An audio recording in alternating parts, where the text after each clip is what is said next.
Muy buenos días a todos, sean bienvenidos al Inter-American Institute for Democracy este martes 28 de enero del 2025. El día de hoy tenemos un foro que por la importancia del tema, por la actualidad, por los eventos que se han suscitado, requiere que se analice por distintos personajes, líderes de opinión que tienen algo importante que decirnos el día de hoy. El foro se llama Quo Vadis Colombia 2025. Quiero dar la bienvenida a los directores del Inter-American Institute, a las personas que nos acompañan acá en vivo y a quienes se nos han unido a través de las redes sociales. Solo quiero recordarles que el Inter-American Institute for Democracy es una entidad privada sin fines de lucro, cuyo objetivo es la promoción, la difusión de los valores de la libertad, la democracia, los derechos humanos y la institucionalidad en las Américas. Está constituido por políticos, profesionales, trabajadores, empresarios, hombres y mujeres de distintas nacionalidades. Es un think tank sin connotaciones partidistas que les da la bienvenida este día de hoy. Para el foro Quo Vadis Colombia tenemos una serie de oradores de primer nivel y de analistas de primer nivel que nos acompañarán. El evento de hoy está dirigido, empezamos con un keynote speaker que es Francisco Santos. Los expositores que tenemos serán Carlos Alonso Lucio, Edward Álvarez, Paola Holguín, Ricardo Israel, Humberto Calderón Berti, y las conclusiones estarán a cargo del Dr. Carlos Sánchez Berzaín. Mi nombre es Francisco Endara y les doy la más cordial bienvenida. Para empezar, quiero dar la bienvenida a nuestro orador principal o keynote speaker, que es Francisco Santos. Señor Santos es un periodista y político colombiano. Fue elegido en el año 2002 como vicepresidente y reelecto en el año 2006. En el año 2010 se desempeñó como director de RCN Noticias de la Mañana. Fue embajador de Colombia en Estados Unidos del año 2018 al 2020. Bienvenido, señor Santos.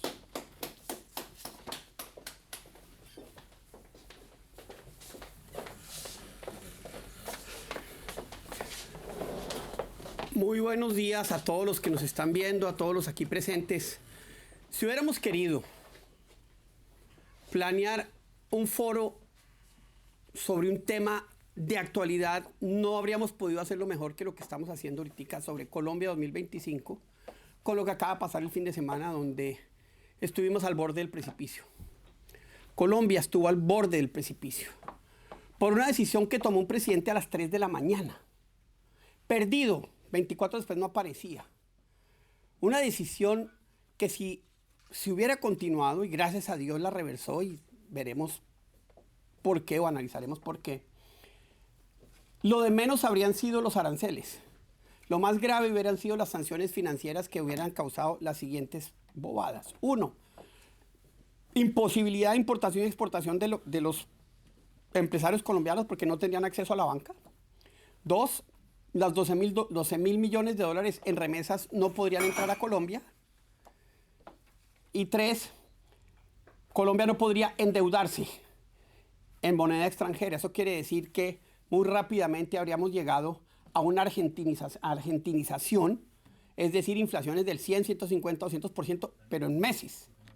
Y eso lo que hubiera generado es una catástrofe y un desastre social que uno sabe cómo empieza, pero nunca sabe cómo termina. Esto y este año que empieza así, no solo tiene esta crisis, tiene la crisis del Catatumbo. Y no voy a profundizar sobre ella porque tenemos un gran experto que estuvo hasta ayer allá, que es Edward Álvarez. Lo conozco hace mucho tiempo y es una persona que trabaja con los yucas, que son los indígenas del Catatumbo, o sea, conoce la Sierra del Perijá como nadie y nos va a contar lo que está pasando allí. La crisis que hoy tenemos, que entre otras, cuando hablé ayer con él me dijo, ¿pensamos que eso era grave? No, es muchísimo más grave. Entonces, Edward creo que les va a contar exactamente cómo va esa crisis. Tenemos a Carlos Alonso Lucio, que conoce la entraña de Petro y de quién es como persona, y nos puede decir, este va a ser el año. Paola Holguín, colombiana senadora, nos va a hablar de la oposición, que creo que tiene que jugar un papel distinto. Tiene que citar al ministro de Salud a preguntarle por la salud del presidente. tiene que citar al ministro de Gobierno a preguntarle por la salud del presidente. Y ojalá aprueben una ley que obligue que todos los presidentes y funcionarios de alto nivel del gobierno, inclusive los congresistas, tengan que hacer pruebas antidrogas para que por lo menos sepamos los colombianos qué es lo que pasa con esa salud. Porque uno de los temas de fondo de este 2025 debe ser la salud mental del presidente Petro, que no es un problema autónomo, es un problema inducido. El presidente Petro se había desaparecido muchas veces en Colombia de su lugar de trabajo, muchas veces durante días en viajes no llegaba, los periodistas tenían que irse en vez del avión presidencial porque no sabía y nadie respondía por él. Entonces, tiene un problema el presidente, tiene un problema serio el presidente Petro. Ya vimos lo que pasó en Colombia con la salud mental, cuando los medios de comunicación no hablaron de ella con el presidente Biden. Problema de senilidad que era claro y que si se hubiera discutido desde el principio, quizás Estados Unidos sería otro país. Hoy, a la oposición hay que pedirle, a la sociedad colombiana hay que pedirle que el tema de la salud mental del presidente Petro por cuenta del consumo sea parte del debate. Porque lo que pasó el domingo a las 3 de la mañana y después no apareció hasta el otro día, supuestamente el canciller y el embajador lo tuvieron que llamar porque no estaba en el Palacio Nariño en medio de la crisis donde no citó a nadie, genera tremendas dudas sobre la viabilidad de que pueda él gobernar si continúa por ese camino. Eso es lo que nos estamos enfrentando en estos momentos en Colombia. No es un presidente irresponsable en sus decisiones políticas, sino irresponsable en su tema personal. No es ya un presidente que quiere acabar con el sistema de salud, sino un presidente que no sabemos en qué condiciones toma las decisiones. Y la decisión que estuvo a punto, o que tomó y que estuvo a punto de generar una catástrofe social y económica, no fue una decisión que se haya tomado de una manera clara, de una manera transparente, sino que genera todas las sospechas y todas las dudas sobre quién está gobernando a Colombia en estos momentos. Hoy tenemos grandes expositores que nos van a hablar del tema. Hoy vamos a hablar de Colombia 2025, con la crisis de la violencia, con la crisis de la mal llamada paz total, que lo único que ha hecho es empoderar a los narcotraficantes, con la crisis del narcotráfico está amarrado lo del Catatumbo y a otras zonas de Colombia, con la crisis de la inseguridad y ahora con la crisis de legitimidad de la salud mental del presidente. Como si no tuviéramos problemas, ahora tenemos que enfrentar esa otra inestabilidad que si hubiéramos hecho el trabajo los periodistas, habría sido revelado mucho tiempo antes. Yo soy en parte responsable de eso. Nunca quise meterme en este tema porque creía que la vida privada de un presidente y un mandatario debe ser así.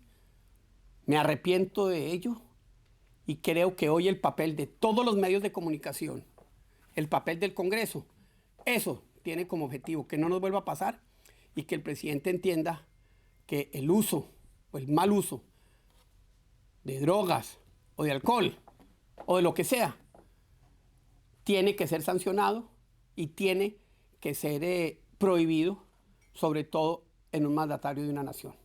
En Estados Unidos y en cualquier lugar del mundo, si usted maneja un coche embriagado, usted se va para la cárcel.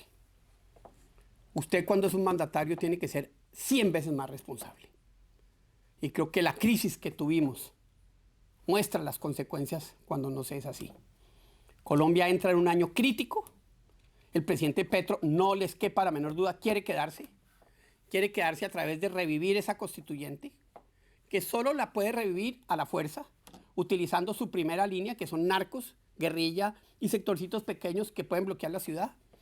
No nos hemos salvado de ese escenario, ojo, o destruyendo el sistema electoral, que es algo que ya empezó a hacer. Por eso, este año, la defensa de la democracia es fundamental en Colombia. La defensa de la libertad tiene que ser prioridad para todos los que estamos allí defendiendo nuestra historia, nuestra democracia y nuestras libertades. Entonces, bienvenidos a este foro. Creo que tenemos muy buenos expositores. Vamos a entender las dificultades que tiene Colombia, que hoy, con lo que pasó el fin de semana, muestran que se le añade una que es aún más grave, y es el tema mental del presidente de la República. Muchas gracias, señor Santos. Continuamos en el foro Quo Vadis Colombia 2025. A continuación, quiero recordarles a los expositores que tienen 5 minutos para hacer su exposición. 8 minutos. Sí. 8 minutos para hacer su exposición. Por favor, tomar en cuenta ese tiempo. Seguimos con el foro. Nuestro siguiente orador es el señor Carlos Alonso Lucio. El señor Alonso Lucio es un reconocido líder de una congregación cristiana, pero además es un reconocido político, empresario agrícola, ganadero y escritor de algunos textos colombianos. Bienvenido, señor Alonso Lucio. Bueno, muchísimas gracias por la invitación. Es un gusto de nuevo estar en el foro con ustedes y un gran saludo también a los compañeros de la exposición de este foro. Ahorita Francisco Santos comenzaba sus palabras diciendo que en Colombia estuvimos este fin de semana al borde del precipicio. Yo le cambiaría el tiempo verbal porque seguimos al borde del precipicio y estamos hace rato al borde de un precipicio. Y me parece que hay sectores de la sociedad en los cuales es muy importante caer más en la cuenta y profundizar en la conciencia del momento de enorme peligro de la democracia que tenemos en Colombia.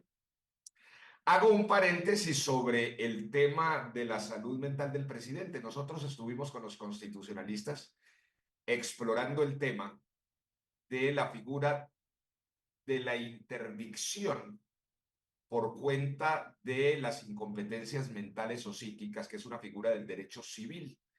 Entre otras cosas, lo hicimos para ver si podíamos sortear la enorme dificultad que ha habido en el Congreso de la República para adelantar el juicio político sobre el cual que hemos venido pidiendo y clamando muchos sectores de la sociedad a propósito de delitos que el presidente de la República ha venido cometiendo aún desde la campaña electoral y sigue cometiéndolos.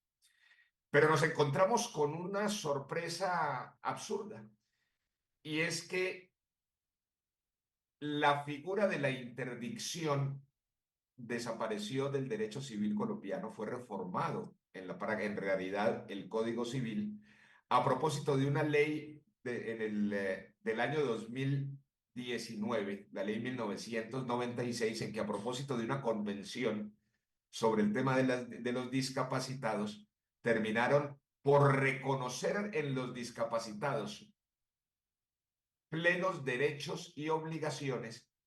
Acabaron con la figura de la interdicción, lo cual ocurrió sin que la sociedad lo hubiera discutido. Eso nos enteramos en este tema y pues en ese momento prácticamente estamos sin herramientas para buscar en la justicia ordinaria la declaratoria de la interdicción por asuntos mentales del presidente de la República. Ahora, metiéndonos en el tema de qué pasará en nuestro país en el año 2025. Miren, venimos insistiendo desde hace más de un año que la prioridad debe ser la defensa de las elecciones de 2026. No nos quepa la menor duda de que el verdadero plan, la verdadera estrategia de Gustavo Petro consiste en atornillarse en el poder. Y eso mediante el colapso del proceso electoral. Lo advertimos desde hace un año. Mire, va a comenzar por aplicarle al sistema electoral la misma fórmula de asfixia financiera que le aplicó al sistema de salud. Ya hoy estamos viendo, en el decreto de ayer le quita al Consejo Nacional Electoral 600.000 millones de pesos. Ya había intentado un recorte presupuestario a la registraduría. Y ese empeño por caotizar con el argumento del déficit fiscal, los presupuestos y la financiación imprescindible del Consejo Nacional Electoral, de la Registraduría y en general del sistema electoral es uno de los propósitos que están sobre la mesa. Nosotros hemos venido promoviendo un proyecto de ley que busque un consenso nacional de defensa del sistema electoral y esperamos que los partidos lo estudien, que los congresistas lo estudien y obviamente que en general la sociedad lo discuta, porque estamos a tiempo. Si ese proyecto de ley se presenta en febrero de este año, puede estar aprobado en junio de este año. Yo creo que ese es el elemento imprescindible. Todos dedicarnos y concentrarnos porque en la defensa del proceso electoral de 2026, porque el proyecto de Gustavo Petro es colapsar el sistema electoral para atornillarse en el poder. El propósito de todo dictador, de todo antidemócrata, de todo autoritarismo es permanecer en el poder y Petro está exactamente en ese propósito. Por último, y por la brevedad del tiempo, quiero tocar el tema de Catatumbo, que está inscrito dentro de ese ejercicio. Miren, cuando comenzó esa matanza, esa ofensiva en Catatumbo el jueves 16 de enero, lo primero que hicieron fue intentar colocar en la narrativa del tema como si se tratara de una pelea entre el ELN y las FARC. Un tema que ha producido, y ahora Eduardo Álvarez nos contará con mucho mayor conocimiento, un verdadero desastre humanitario, más de 100 asesinados, más de 40.000 desplazados, y lo que ocurre realmente es que esa narrativa lo que hace es disminuir, diría yo, degradar la verdadera magnitud del problema, porque no es una pelea de ELN y FARC lo que está ocurriendo en el Catatumbo, sino una verdadera invasión por parte de la dictadura venezolana del Catatumbo colombiano. Hoy, el ELN, mucho más que una guerrilla colombiana, es un Hezbollah de la dictadura venezolana que forma parte del plan estratégico militar de la dictadura. Luego, esa decisión que se tramó a lo largo de meses tiene que ver mucho más con decisiones estratégicas de la dictadura venezolana que con ni mucho menos una pelea entre dos organizaciones armadas ilegales colombianas. Luego, no estamos hablando de un tema, de una pelea más de bandas en Colombia, sino de un tema realmente que tiene que ver con la soberanía nacional y que tiene que ver con la integridad territorial. Es un primer elemento. Pero segundo, no es ni mucho menos un tema que comenzó ayer. El proceso de desmilitarización del Catatumbo comenzó desde el principio del gobierno de Gustavo Petro. Prácticamente le ha dejado el dominio de ese territorio a esas organizaciones que tienen una dependencia y una relación de la dictadura venezolana. Y quiero terminar advirtiendo en este proceso de estrategia de Gustavo Petro para colapsar las elecciones. Miren, todo esto va hacia un plan de generar la trama, la farsa de un conflicto binacional entre Venezuela y Colombia, dentro de la perspectiva de lo que han hecho todas las dictaduras en aprietos, o muchas dictaduras en aprietos, en momentos específicos, como lo hizo Galtieri, por ejemplo, cuando se inventó el conflicto de las Malvinas en Argentina. Y por el otro lado, para Colombia, en esa perspectiva del colapso de las elecciones del 2026, el estado ideal de inventarse un conflicto bilateral sería la mejor, una guerra entre Colombia y Venezuela, ficticia como esas peleas de los luchadores del enmascarado de plata, como argumento para la conmoción interior que justifique la esencia del proceso, del colapso del proceso electoral, que es la modificación del calendario electoral. yo quiero en este foro particularmente poner de presente, advertir el enorme riesgo de que esto vaya hacia allá. Nosotros sabemos, los colombianos, que Gustavo Petro es capaz de todo. Y sabemos también que la dictadura y la tiranía venezolana son capaces de todo.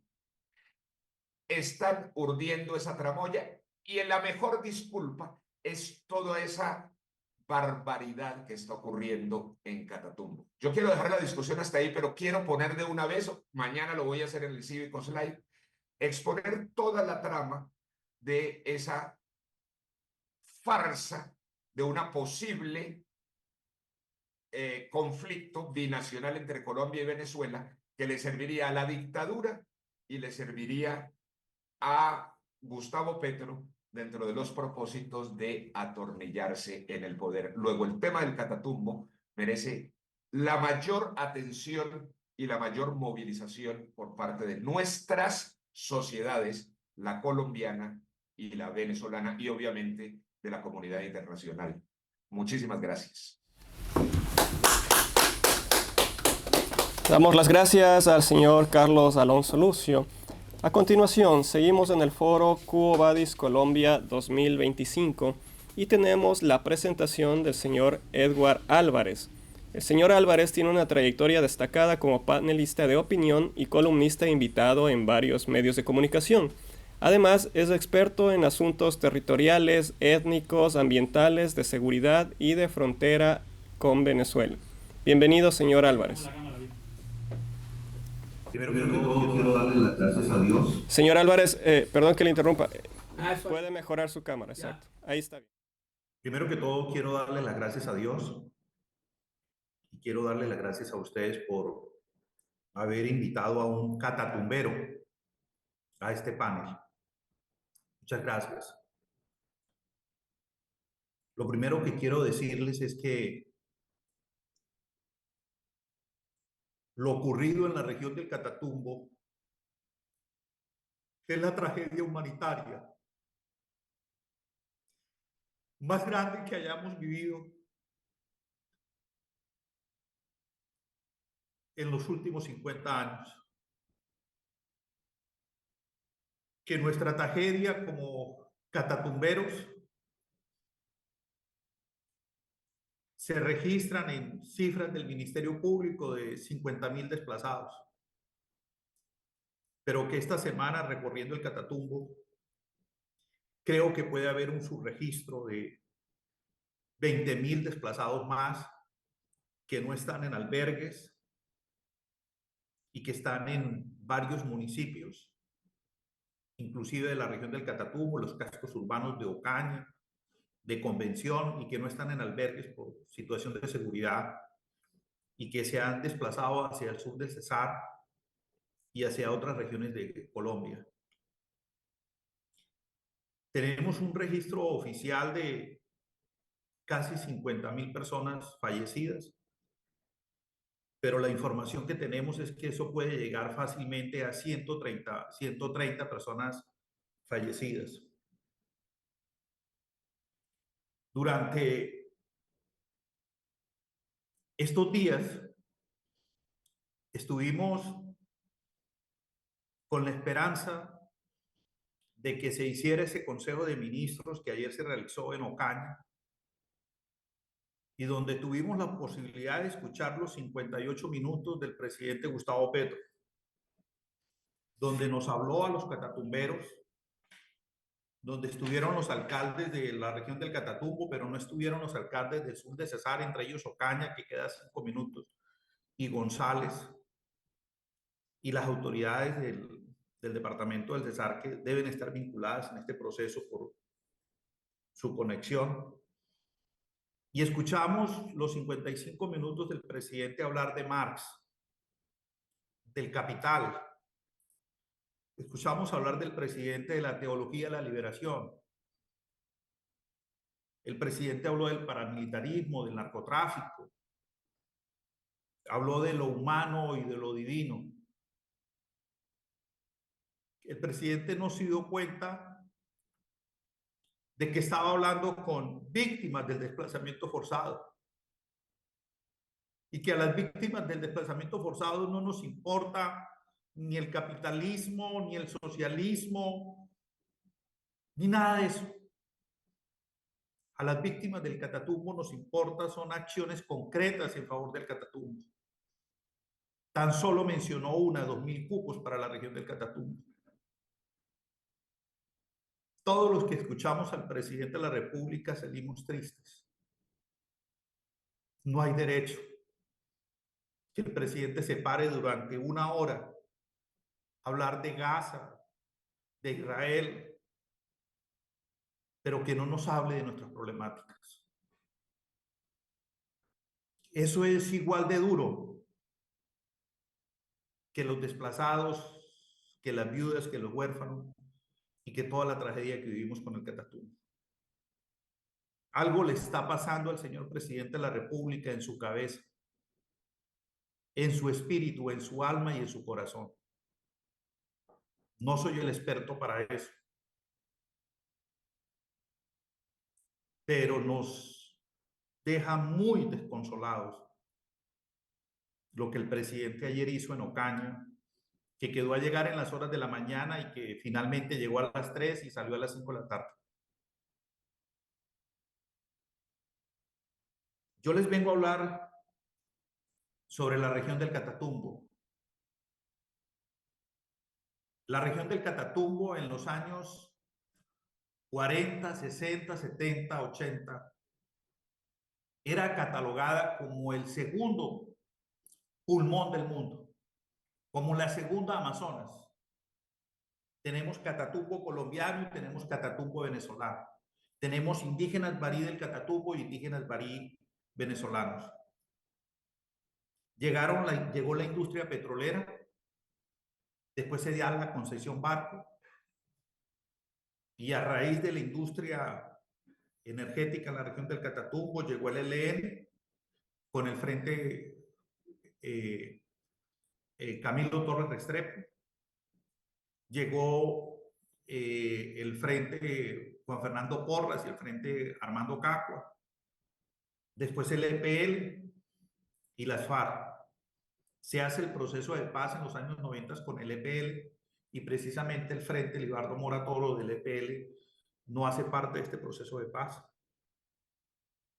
Y inició todo un proceso de colonización, inicialmente por la industria del petróleo, después con la llegada de los guerrillas y a finales de los 80 con el fenómeno de los cultivos de hoja de coca.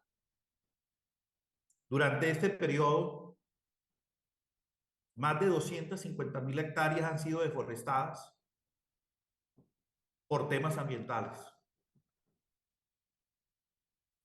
Y durante este periodo el ELN ha derramado más de 1.700.000 barriles de petróleo al río Catatumbo y a las diferentes fuentes hídricas. El impacto de la guerra ha sido terrible desde el punto de vista humano, pero hacia la naturaleza ha sido una infamia lo que ha cometido el ELN. Tenemos una región del Catatumbo que está conectada a una frontera de 2.200 kilómetros que va desde La Guajira, llega al Cesar. Entonces en La Guajira tenemos la frontera de La Guajira, pero en Venezuela también se llama La Guajira. Y en Colombia hay Guayú y en Venezuela hay Guayú. Y tenemos el Cesar en la serranía del Perigá. Entonces en la serranía del Perigá están los Yucpas, pero también en Venezuela se llama Perigá y están Yucpas. Y en el Catatumbo tenemos el Catatumbo colombiano y el Catatumbo venezolano. Y en Arauca igual, y en el Bichada igual, y Guainía igual.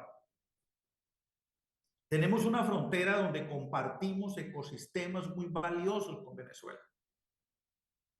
Una frontera que está con las puertas abiertas, no solamente en este gobierno, sino en todos los gobiernos. Todos los gobiernos se han equivocado en actuar en esta frontera con Venezuela.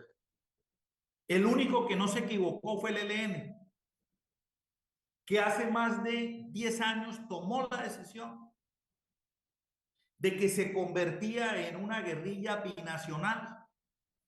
en una guerrilla en zonas de frontera con Venezuela, en una guerrilla que, según nuestra constitución, nuestras leyes, nuestras instituciones, las actuaciones del ELN son ilegales, pero que en el lado de Venezuela el actuar del ELN es legal.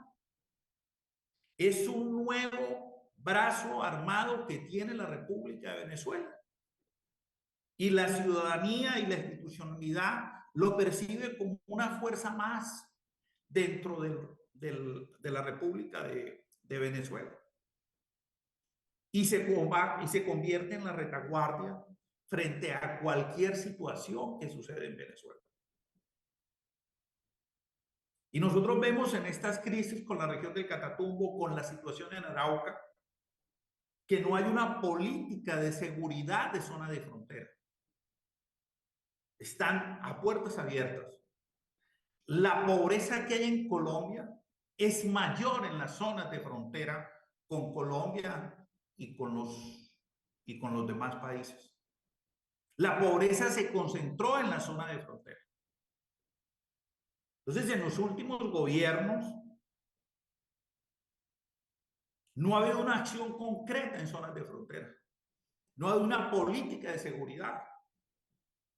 Las intervenciones que se han hecho en la región del Catatumbo han sido intervenciones en materia de seguridad estilo golondrina. Va el ejército a la región del Catatumbo en el gobierno del presidente Uribe. Matan 14, 16, 40, 70 soldados para llegar a un corregimiento en la región del Catatumbo. Duran 6 meses y se regresan y a los 2 años... Señor Álvarez, le queda 1 minuto, por favor. En este orden de ideas, el ELN debe ser tratado, su política de seguridad, como una política de frontera, no solamente en el Catatumbo, sino en todo el corredor con límites con la República de Venezuela. Y hemos encontrado en este gobierno un desconocimiento profundo o un desinterés de lo que de verdad ocurre en la región del Catatumbo. El presidente dijo ayer que habían fuerzas extranjeras en el Catatumbo. Claro que sí las hay. Hay 2 fuerzas extranjeras en la región del Catatumbo. Una que es la Fuerza Pública de Venezuela, que opera en la región del Catatumbo junto con el ELN y opera en las 2 fronteras, y otro es el Cartel de Sinaloa, que junto con el Clan del Golfo y la disputa que hay en la región del Catatumbo y en las zonas de fronteras es porque el Clan del Golfo y el Cartel de Sinaloa están sacando toda la droga de la región del Catatumbo por la costa Caribe, y la disputa con el ELN y Venezuela es que sacan esa droga por la cooperativa, por Río de Oro, por Tibú, por toda la zona hacia Venezuela, con altos mandos militares de Venezuela, con el Cartel de los Soles. Hoy en día, para concluir, en la región del Catatumbo, la situación es de extrema gravedad, porque no solamente está comprometido el gobierno de Venezuela, está comprometido también el Cartel de Sinaloa, está comprometido el Clan del Golfo, pero también hay miembros de la Fuerza Pública de Colombia vinculados al narcotráfico, y no desde ahora, sino durante muchos años, durante muchos gobiernos. Si no se le apuesta a un plan de recuperación territorial, ambiental, de seguridad, de derechos humanos en la región del Catatumbo, la situación es muy grave. La capacidad que hoy tiene el ELN para hacerle daño no al Catatumbo, sino que le puede hacer daño a cualquier ciudad del país. Su tiempo ha concluido, señor Álvarez. Muchas gracias. Nada más para concluir esto muy grave que quiero decir. El ELN tiene una capacidad muy fuerte para hacerle daño al país. La bomba que se colocó en el 2019 en la escuela de cadetes fue preparada en Arauca. El Catatumbo y la zona de frontera se expandió a las diferentes ciudades. y tenemos que actuar de manera concertada con todas las instituciones para recuperar la frontera con Venezuela. Si no hay una recuperación de la frontera con Venezuela y si no hay la cooperación entre las dos naciones, va a ser muy difícil. Muchas gracias. Muchas gracias, señor Álvarez. Gracias por su intervención. Continuamos en el foro Quo Vadis Colombia 2025 y simplemente quiero recordar a los expositores que tienen un tiempo de máximo 8 minutos. Por favor, tomar atención de ese tiempo porque es limitado el tiempo que tenemos acá. Quiero a continuación invitar a la señora Paola Holguín. No puedo ver la imagen, señora Holguín. Ok. La señora Holguín es una destacada y reconocida periodista y política colombiana. Ha sido además asesora presidencial, senadora de la República y escritora de varios libros. Bienvenida, señora Holguín. ¿Senadora? Sí, sí. ¿Todo bien? Sí, todavía senadora.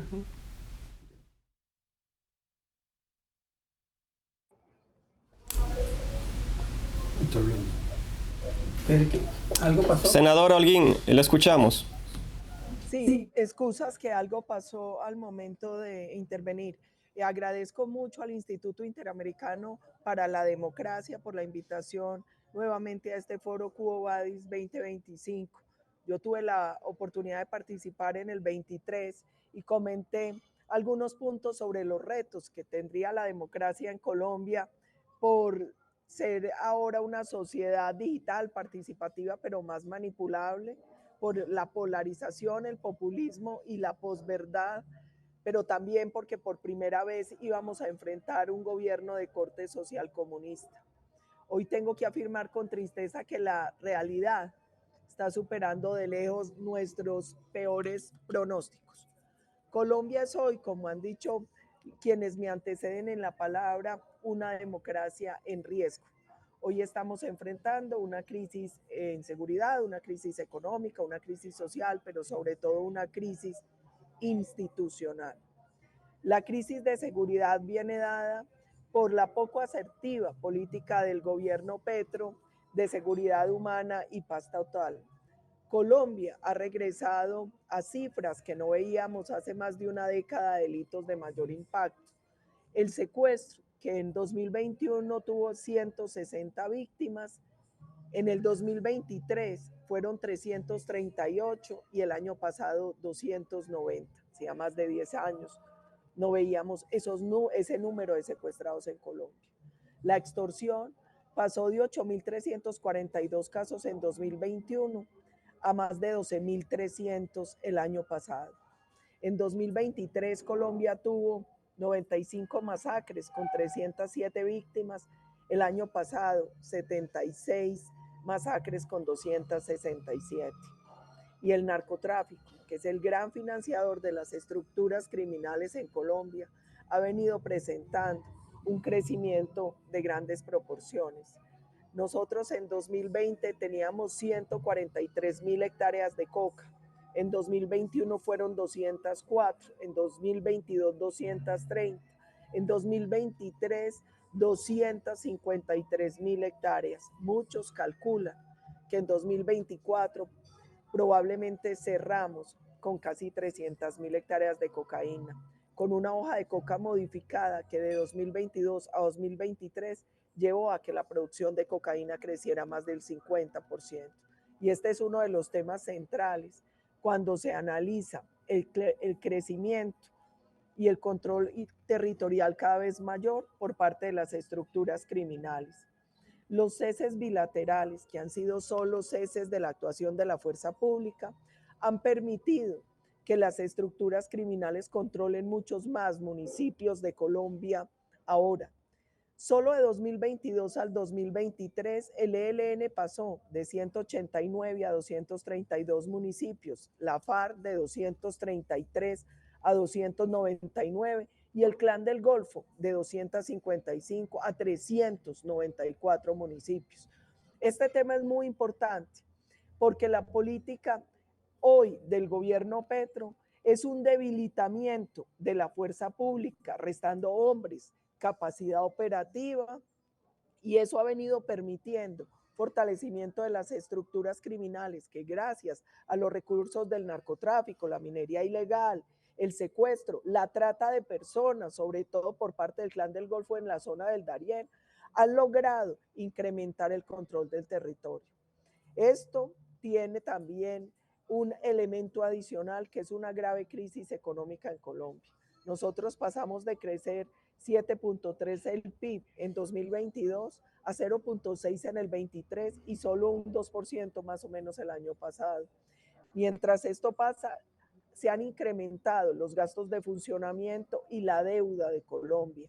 Y el gobierno Petro ha insistido con una serie de reformas sociales estructurales que han debilitado el sistema de salud, el sistema pensional y que han creado una especie de tormenta perfecta.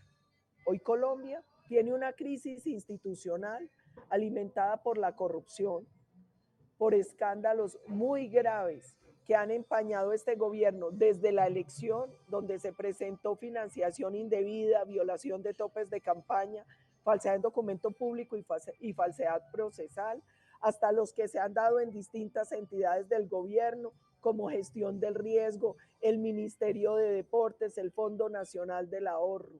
Hoy el debilitamiento de la legitimidad del Ejecutivo por su elección y la corrupción ha empañado también la capacidad de un Congreso marcado por escándalos, por compraventa, por la compra, de votos para aprobar estas nefastas reformas del gobierno. Petro además ha creado una grave tensión con las Cortes, con el Congreso, con los medios de comunicación y la última dificultad o tensión que se presentó con Estados Unidos no es nueva. Petro rompió relaciones con Israel y pareciera que el propósito es aislar a Colombia de los que han sido tradicionalmente nuestros aliados para entrar a formar parte del eje de Rusia, China e Irán. Frente al tema del Catatumbo es importante observar que en algún momento sí tuvimos una política importante. Durante el gobierno del expresidente Uribe pasamos de 15.000 hectáreas de coca en esa zona del norte de Santander a solo 600 hectáreas. Hoy se calculan en 52.000 hectáreas de coca y la disputa del control del territorio es sobre todo por el tema del narcotráfico. Nosotros en su momento sembramos 18.000 hectáreas de palma, tuvimos más de 3.100 familias guardabosques, invertimos en infraestructura como la carretera Sardinata o Caña Cesar. Hoy la dificultad viene dada porque el gobierno Petro ha permitido el fortalecimiento del ELN y la FARC, que en Venezuela pasaron de tener un santuario a una retaguardia estratégica. El ELN hoy se autodenomina una guerrilla binacional y la primera línea para mantener el proyecto de la narcodictadura en Venezuela. Este tema es muy importante porque pareciera que estratégicamente lo que están tratando de formar es una especie de franja bajo el control de estas estructuras criminales que va desde La Guajira hasta Arauca. Todo esto para indicar que la gran dificultad que tenemos en Colombia hoy es que hay un gobierno de corte social comunista creando crisis en todos los sectores: seguridad, economía, social, relaciones internacionales e institucional, y que viene dando graves señales de no querer permitir un proceso electoral transparente, democrático y justo en Colombia. Hoy lo que tenemos que hacer los opositores es evidenciar lo que está sucediendo. Estamos tratando de avanzar con todas las herramientas jurídicas frente a las actuaciones del gobierno, pero necesitamos que en Colombia y la comunidad internacional se tenga conciencia sobre el grave riesgo democrático que hoy está viviendo nuestro país por cuenta del gobierno y de sus aliados, que son básicamente grandes estructuras criminales que operan dentro y fuera de nuestro territorio. Esos son los 8 minutos.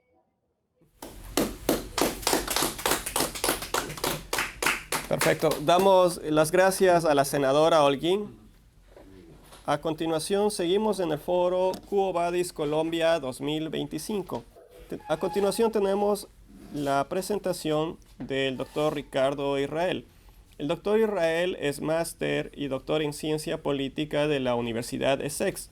Además es abogado de la Universidad de Chile y Universidad de Barcelona. Fue candidato presidencial en Chile en las elecciones del año 2013 y es profesor visitante en universidades de Estados Unidos, Inglaterra y Suecia, además de ser director del Inter-American Institute for Democracy. Bienvenido, doctor Israel.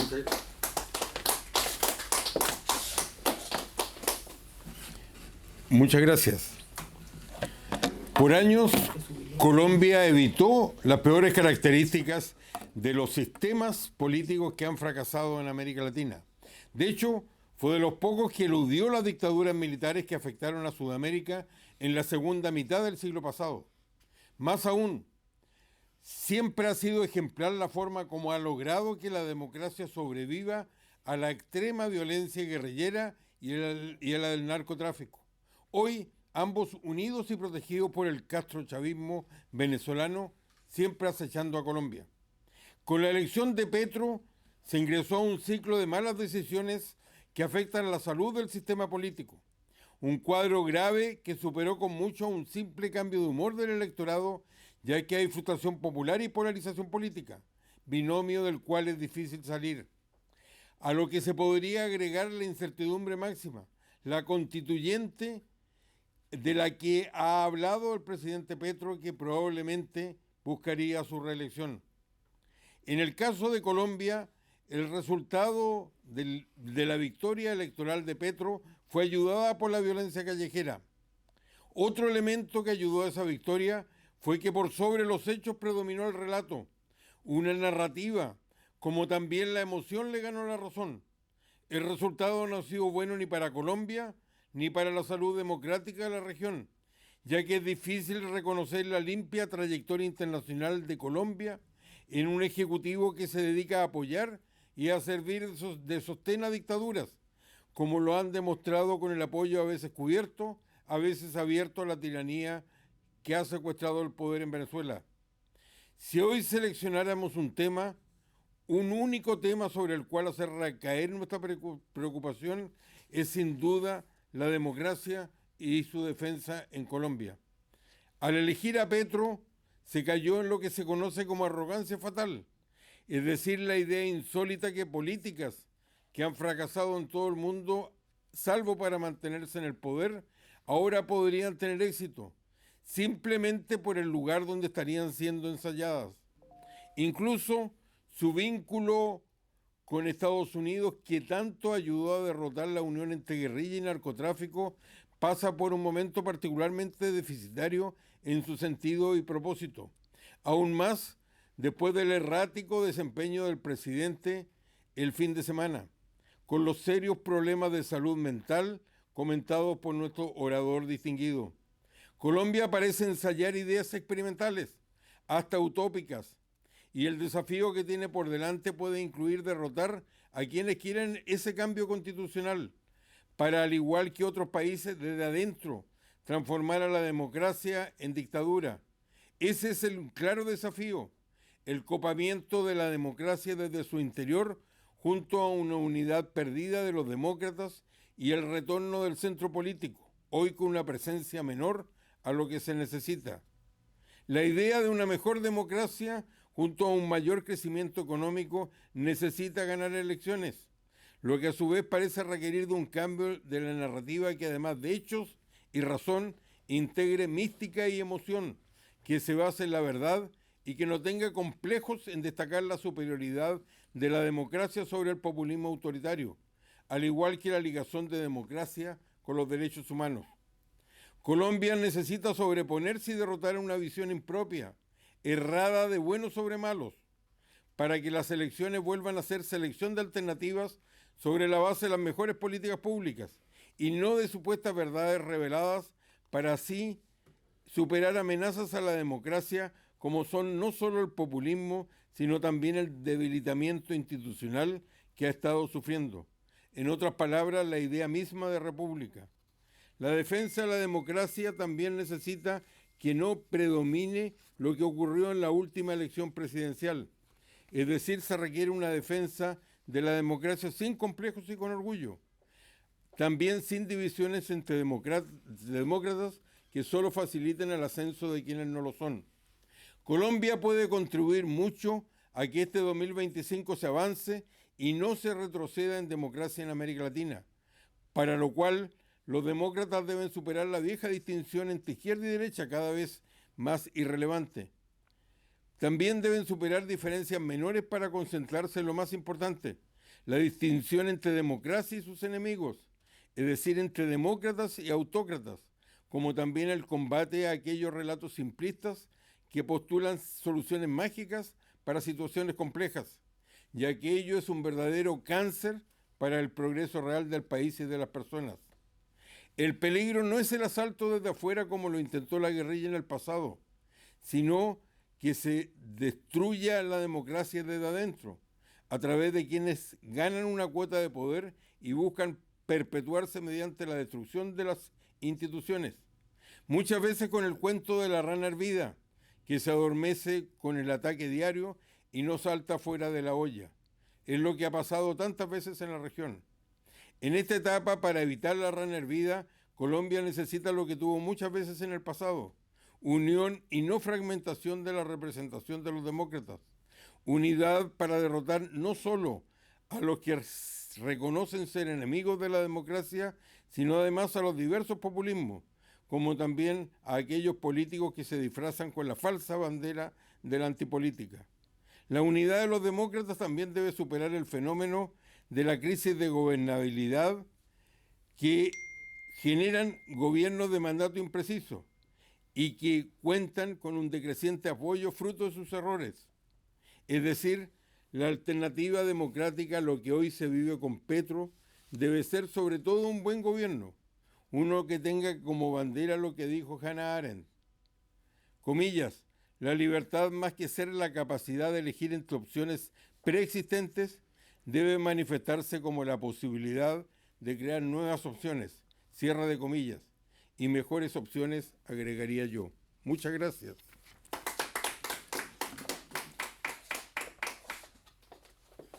Damos las gracias al doctor Israel. A continuación tenemos al señor Humberto Calderón Berti. El señor Berti es un destacado político y experto petrolero venezolano. Es geólogo egresado de la Universidad Central de Venezuela con maestría en Ingeniería de Petróleo de la Universidad de Tulsa, Oklahoma. Ha sido embajador de Venezuela en Colombia. Bienvenido, embajador Calderón Berti. ¿Puede prender su audio, por favor? No lo escuchamos. Su audio. No, tiene que prender dele clic en el dibujito del micrófono. Por ahí. Sigue apagado su micrófono, tiene que encenderlo. Ya lo tengo. Ahí está. Ahora sí. Discúlpeme. Muchas gracias a Carlos Sánchez Berzaín, al Instituto, por esta cordial invitación. Como veo, el único venezolano o el único no colombiano que está participando, además del colega chileno, soy yo. Por razones profesionales, me he visto muy vinculado a Colombia durante muchos años, como profesional del petróleo y también como embajador. Pero soy nacido en zona relativamente cercana a la frontera, de manera que lo que ocurre en Colombia, pues lo hemos seguido en mi zona siempre con mucha atención y mucha dedicación. Colombia y Venezuela se suele decir que son dos países hermanos. Yo diría, quizás exagerando un poco, pero es así. Son dos países mellizos, siameses quizás, porque lo que ocurre en Colombia nos afecta a nosotros y lo que ocurre en Venezuela afecta muchísimo a Colombia. Lo que está ocurriendo actualmente en Colombia se veía venir. Se veía venir hace muchos años. Claro, cuando vino el gobierno de Chávez en Venezuela, había la determinación firme de vincular a nuestro país, vincular a Venezuela, a algunos países distintos a los países del hemisferio y poner a Venezuela a jugar en un tablero internacional donde nunca habíamos jugado. Y me refiero, como han dicho anteriormente, básicamente a los vínculos con Rusia, con Irán y con China. Particularmente importantes son los vínculos con Rusia. Hay presencia militar rusa importante en Venezuela y los iraníes han utilizado a Venezuela como una plataforma de lanzamiento del islamismo islámico, del extremismo islámico en América Latina. Yo fui ministro de Petróleo durante 5 años en Venezuela y tenía relaciones normales con la gente de Irán y el gobierno islámico del Irán. Pero nosotros no nos vinculamos a las cuestiones políticas de ese país y la organización a la cual formaba yo parte, que era la OPEP, de la cual fui presidente, nos limitamos fundamentalmente al tema que nos incumbía, que era el tema del petróleo. Pero las cosas han cambiado porque Chávez tomó la determinación de traer esos nuevos actores cuando expulsa a las compañías petroleras americanas, las expulsa del territorio nacional. La intencionalidad de Chávez pública, lo que manifestó públicamente era traer a esas empresas para que nos ayudaran a producir petróleo en Venezuela. Pero la verdadera intencionalidad fue vincularnos políticamente a esos países y utilizar esos países como escudo protector frente a lo que él pretendía hacer en Venezuela. Y lo ha logrado, porque esos dos países, más China, que está por ahora en cuestiones fundamentalmente de naturaleza económica, pero que no va a ser siempre así, pues tenemos una permanente presencia de los cubanos en el territorio nacional. Durante los gobiernos democráticos que tuvimos en Venezuela, las relaciones con altos y con bajos, evidentemente, como suele ocurrir en todos países fronterizos, con Colombia fueron de mucha hermandad y mucha cooperación. Habían programas de toda naturaleza en las zonas fronterizas. Había una verdadera integración fronteriza, se avanzó muchísimo en la integración que produjo resultados realmente interesantes desde el punto de vista económico y no teníamos el problema que posteriormente se presentó con la migración que ustedes están soportando en Colombia. Cuando yo estaba embajador en Colombia, que fue el año 2019, habían 600,000 venezolanos. Hoy hay 2,500,000 venezolanos, ejerciendo una presión demográfica en un país que tiene sus propias carencias en educación, en salud, en empleo, en muchas cosas, que es el caso de Colombia y como es el caso también de Ecuador y de Perú y otros países de América Latina, y vean la presión que se están ejerciendo sobre los propios Estados Unidos. Pero yo me atrevería a decir que el problema de fondo que ustedes hoy están viviendo, un drama, es cierto. Yo lo conozco, el problema del Catatumbo. Yo tuve vinculación profesional en esa zona del Catatumbo durante un tiempo. Nunca llegamos a poder entrar allí, jamás, porque era una zona controlada en esos tiempos por la FARC y no permitían la entrada de las operadoras petroleras. Pero yo me atrevería a decir que el problema de Colombia y el problema de las zonas fronterizas no se va a arreglar hasta tanto se arregle el problema de Venezuela. Venezuela se ha convertido en un foco de perturbación de la estabilidad regional. Si no hay un cambio de gobierno en Venezuela, si no se atiende a lo que fue el resultado electoral y se reconoce el gobierno de Edmundo González, se reconoce que perdieron las elecciones del gobierno, la situación no va a mejorar. Lo del Catatumbo ha puesto de manera protuberante un problema que existe hace muchos años, ya lo señalaba el amigo de Catatumbo. Ese problema existió durante muchos años, pero ahora es peor y va a empeorar, pero no solamente el Catatumbo, es la Guajira, es el Arauca, es Amazonas. Es decir, que tenemos problemas en todos los 2.550 kilómetros de frontera que tenemos con Colombia. Si algún país se puede haber afectado por lo que ocurre en Venezuela, como se ha venido afectando, es Colombia. Si algún país se puede beneficiar que en Venezuela haya tranquilidad, haya paz, haya democracia y haya desarrollo económico, es Colombia. Venezuela, ustedes lo saben perfectamente bien porque es un país, ustedes tienen mucha relación con Venezuela. Venezuela es un país absolutamente destruido. Venezuela hay que rehacerlo absolutamente todo. Desde el punto de vista institucional, no existen instituciones en Venezuela. Desde el punto de vista de nuestro principal ingreso, que es el ingreso petrolero, la industria petrolera fue destruida. el sector eléctrico, la vialidad, la educación, la salud. Todo el país ha sido destruido y no hay ninguna razón para pensar que en Colombia no pudiese ocurrir lo mismo. Ustedes tienen una ventaja. La ventaja que tiene es que en Colombia las instituciones funcionan o funcionan mejor que lo que funcionaron en Venezuela. Que el ejemplo de lo que ocurrió en Venezuela permitió encender las alarmas en Colombia. Que las instituciones empezaron a responder frente a los abusos del poder por parte del gobierno. En Venezuela no hubo eso. En Venezuela hubo una entrega, una dejación de los espacios por parte de la dirigencia política. Y entonces el gobierno pudo hacer lo que le vino en gana. Y lo primero que hizo fue controlar absolutamente todas las instituciones.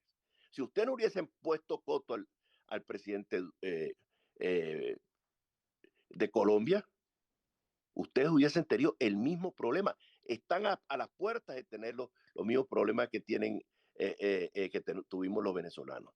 No crea que Petro no tiene ganas de hacer lo que hizo Maduro. Tiene muchas ganas de hacerlo, pero la institucionalidad de Colombia se le ha opuesto. Nosotros no lo hicimos y estamos pagando las consecuencias. Yo creo que hay un elemento nuevo. Yo no escuché al vicepresidente Santos, ex embajador en los Estados Unidos, porque tuve problemas de conexión. No sé si trató ese tema, pero yo creo que la presencia de Trump al frente de los destinos de los Estados Unidos va a ser distinto. No creo que van a poder jugar con él como jugaban con Biden. Yo creo que muchas cosas que están ocurriendo en zonas remotas de nuestro territorio, me refiero particularmente al Medio Oriente y sobre todo a lo de Ucrania, puede tener incidencia sobre Venezuela, puede tener incidencia sobre la región. Si nosotros no logramos estabilizar la situación de Venezuela, si nosotros no logramos que haya un cambio político en Venezuela, que haya un cambio de gobierno en Venezuela, una restauración de la democracia en Venezuela, tengan ustedes la seguridad que eso va a seguir afectando a Colombia. El horizonte se va a abrir. Yo soy muy optimista por lo que está ocurriendo. Creo que tenemos por primera vez una unidad genuina en nuestro territorio en Venezuela. Tenemos una dirigente que es la personificación de la unidad del país. Olvídense de los partidos. Señor Berti, le queda un minuto, por favor. Termino. Venezuela tiene hoy dos cosas a su favor. Uno, en primer lugar, que tenemos una unidad nacional en torno a María Corina Machado. Y eso es muy importante. Y en segundo lugar, que tenemos más comprensión de la comunidad internacional sobre lo que está pasando. Hubo muchas dificultades para que entendieran lo que nos estaba ocurriendo a nosotros y lo que podría ocurrir en otros países de la región. Desafortunadamente, no hubo el apoyo suficiente para nosotros poder lograr un cambio de gobierno. Pero tengan ustedes la seguridad absoluta de que en Venezuela se va a producir un cambio y que tenemos que estar preparados para que ese cambio se produzca y que podamos restablecer los aspectos que son fundamentales para la convivencia civilizada entre los pueblos. Que haya seguridad, que haya control de la frontera, que haya cooperación de los gobiernos para realmente trabajar de frente, frontalmente, contra el narcotráfico, la delincuencia, la guerrilla y todos estos males que azotan a las poblaciones fronterizas de nuestros dos países. Muchas gracias. Muchas gracias, embajador Calderón Berti. A continuación, las conclusiones estarán a cargo del doctor Carlos Sánchez Berzaín, abogado, politólogo, ha sido ministro de la Presidencia de Gobierno y de Defensa, además de diputado nacional de la República de Bolivia. Es escritor, catedrático, estadista y director del Inter-American Institute for Democracy. Bienvenido. Gracias, Francisco. Agradezco al ex vicepresidente de Colombia, don Francisco Pacho Santos, por estar presente para este foro y haber fijado el marco de referencia del mismo. Agradezco y pondero las presentaciones de tres notables colombianos: Carlos Alberto Alonso Lucio, un intelectual que pasó por la guerrilla. Ustedes saben que él fue miembro del M-19, pero hoy día es un defensor de la democracia. De Eduardo Álvarez, que nos ha presentado la vivencia de un ciudadano del Catatumbo que está en la zona y que conoce lo que pasa ahí, y de la senadora Paula Holguín, que de manera absolutamente ordenada nos ha dado una visión de los desafíos y amenazas que tiene Colombia este año 2025. La presentación académica plagada de datos de la realidad, de la historia y de la práctica política presentada por Ricardo Israel, y esta vivencia que acaba de hacer Humberto Calderón Berti de lo que es su conocimiento de la relación entre Venezuela y Colombia. El foro Quo Vadis Colombia 2025 trata de presentar, empezando el año, los desafíos que el pueblo de Colombia tiene este año, un año antes de las elecciones presidenciales del año 2026, y en medio de una situación que coincidentalmente ha producido una crisis extraordinaria entre el presidente Petro y los Estados Unidos hace unos días.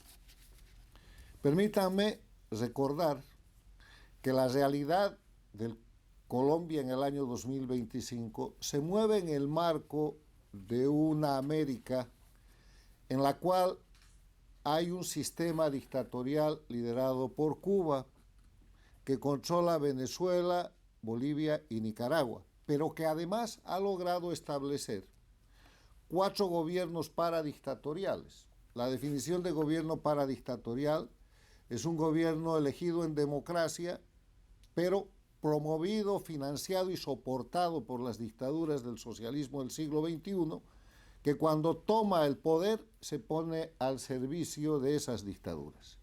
Y esos gobiernos paradictatoriales son México, con López Obrador, hoy con la señora Sheinbaum, Brasil, con Lula, Honduras con Xiomara Castro y Colombia con Gustavo Petro. O sea, uno de los elementos fundamentales es que a Petro lo llevó al gobierno, lo sostiene en el gobierno el socialismo del siglo XXI, y Petro sirve desde Colombia con el poder del Estado colombiano, con la representación del Estado colombiano, con las capacidades internacionales del Estado colombiano a las dictaduras del socialismo del siglo XXI, como lo acaba de demostrar en su posición frente a los resultados de las elecciones del 28 de julio en Venezuela, donde ha soportado, sujetado y es uno de los cómplices de la permanencia en el poder de este grupo usurpador criminal militar que está ocupando e invadiendo Venezuela. Entonces, en ese contexto, lo que tenemos es un presidente paradictatorial que ha convertido a Colombia en un Estado al servicio de las dictaduras y que tiene el plan ejecutado esta gestión del 2025 de deteriorar al máximo la institucionalidad y la democracia de Colombia con el propósito de avanzar a su permanencia indefinida en el poder.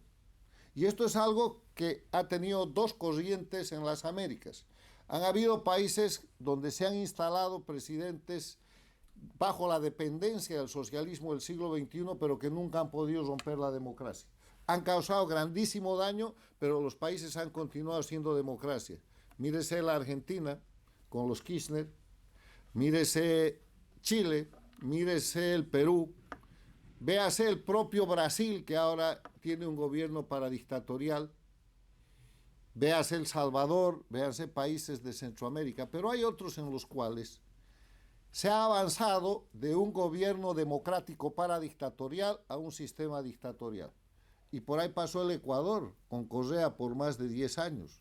Ahí está estancada Venezuela, ahí está Nicaragua desde el 2007, ahí está Bolivia. Y en ese camino, ese es el plan donde quieren llevar a Colombia.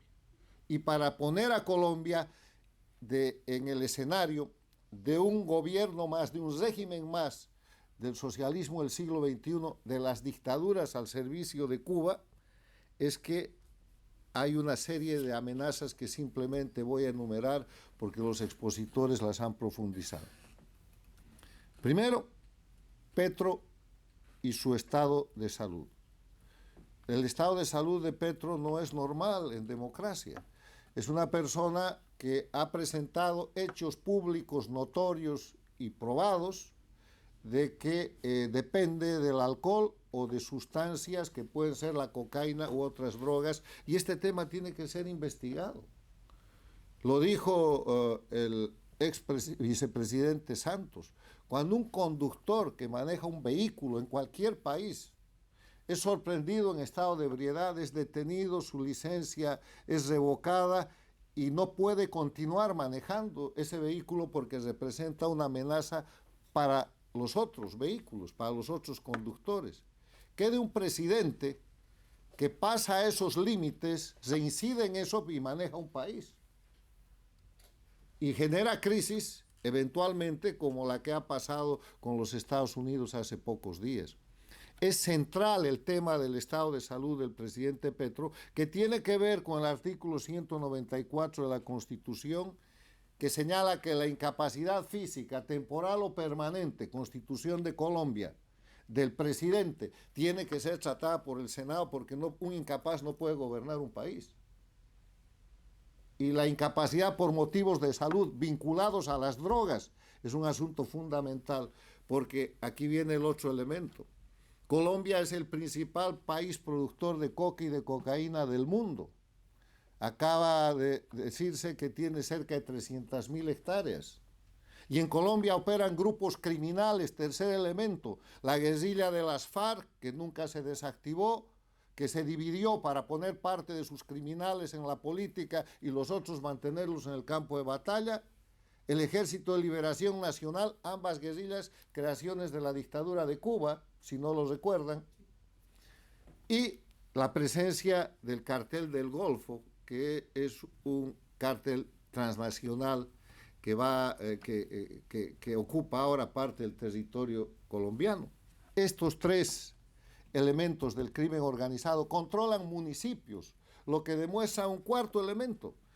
El crimen está controlando la política en Colombia de manera parcial en los municipios, como ya lo hace de manera total en Venezuela, en Bolivia o en Nicaragua o en Cuba, donde el crimen organizado ha tomado el poder político y la representación de los estados para justificar el crimen, para encubrir el crimen y para convertir a los terroristas y a los narcotraficantes en empresarios y para convertir a los criminales en políticos.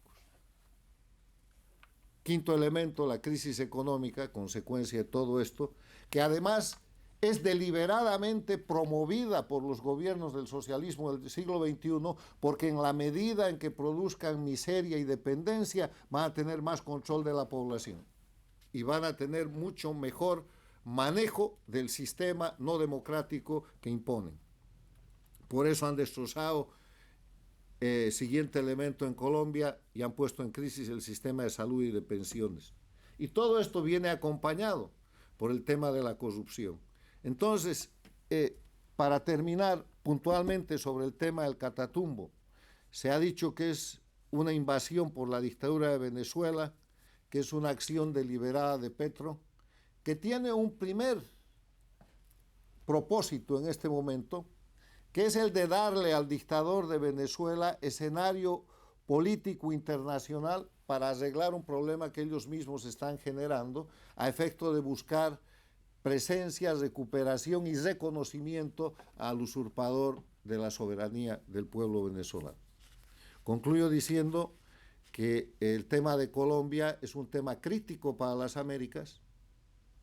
Es crítico porque está soportando a la dictadura de Venezuela y se está retroalimentando para destrozar la democracia y la institución colombiana, y que Colombia no puede caer.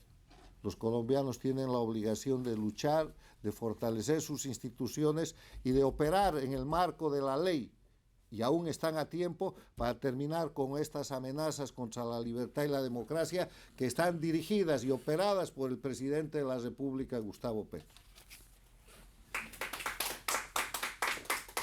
Damos las gracias al doctor Berzaín. Con eso concluye el foro Quo Vadis Colombia 2025. Damos las gracias a quienes nos acompañaron acá en la oficina del Inter-American Institute for Democracy y quienes se unieron a través de las redes sociales. Un buen día.